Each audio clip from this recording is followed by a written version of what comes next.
CCTVB 阿姐，特首小明都玩隻。小明要做特首，人人哈哈笑。小明佢做特首，包冇人呱呱叫。特首候選人小明第一件事係為 TVB 非戲劇組員工爭取釋法權，係釋放曾發粉啊！用咗冇辦法都變有辦法。日前小明去 TVB 錄放學 ICU， 問整頭髮嘅阿姐審啲曾發粉啦，點知問姐姐話：喂，冇啊，嗰啲係戲劇組嘅，我以前都有喎。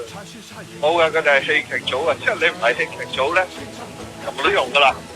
我話點解以前有嘅咧？梗係佢哋用剩嘅。咁話點解？咁我喺一廠二廠次次都有嘅。我話即係都係戲劇組用剩嘅。我梗係即係我玩下嘅啫，係嘛？唔係一定要審㗎。不過你問我講過幾次，你都係同一答案咁。呢位阿姐唔係第一次噶啦。